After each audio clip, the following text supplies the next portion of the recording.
paglindol sa La Union, naramdaman din daw po sa Baguio City. Pakinggan natin, Saan talaga ang sentro? Freddy Rolyoda magbabalita. Freddy! Nagpanik ang mga batang mag-aaral sa Baguio City matapos maramdaman ang malakas na pagyanig ng lupa kahapon kung saan ay nagkanya-kanyang takbuhan palabas ng paaralan. Kabaliktaran naman ito sa maingat ngunit maayos sa paglabas ng mga estudyante sa Benguet National High School matapos isagawa muna ang duck hold and cover practices na kanilang natutunan during earthquake drill.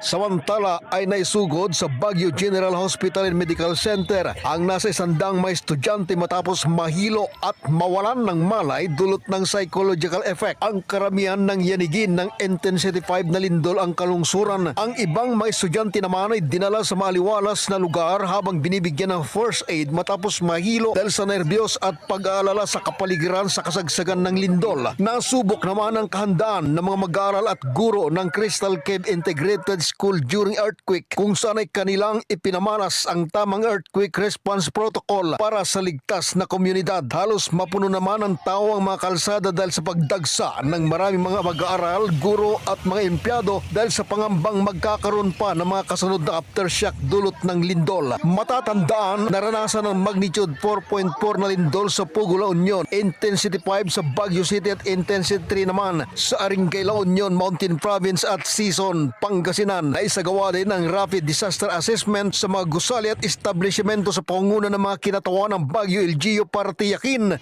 o masigurong safe ang bawat occupants nito. Nagpahayag ng pasalamat ang punong guro ng Baguio City High School na si Whitney Dawayen at pamunuan ng OCDC DRRMO dahil sa mabilis na pagresponde ng mga rescuers kasama ang AP at PNP para magbigay suportang tulong para sa mga affected families and individual. Na message po natin yung mga parents na sunduin na po nila yung kanilang mga anak.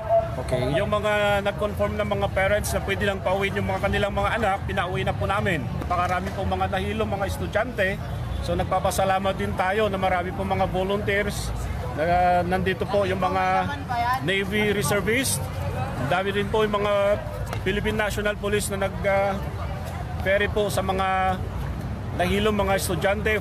Actually, intensity 5 dito sa Baguio. Minimal lang po yung effect. Of course, ang tinitingnan natin yung psychosocial aspect ng mga estudyante kasi maraming hinimatay.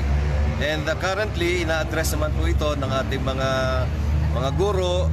Yung may mga train tayo dito sa Emergency Medical Service, yung mga nurses natin, mga volunteers, and of course, yung Baguio City Emergency Medical Service. Samantala ayon sa ilang residente, sinlakas umano ng naramdamang aftershocks noong July 16, 1990 ang naganap na pag-uga ng lupa o lindol kahapon sa naturang lungsod. Wala namang naitalang mga nasugatan o nasawi sa Baguio City dahil sa naturang pangyayari habang negatibo din sa matinding damage sa mga gusali matapos magsagawa ng ocular inspection ang mga kinatawan ng CDRRMC at MDRRMO sa pangunguna ng mga kinatawan ng Baguio LGU. Freddy Rolyoda para sa 100% balita.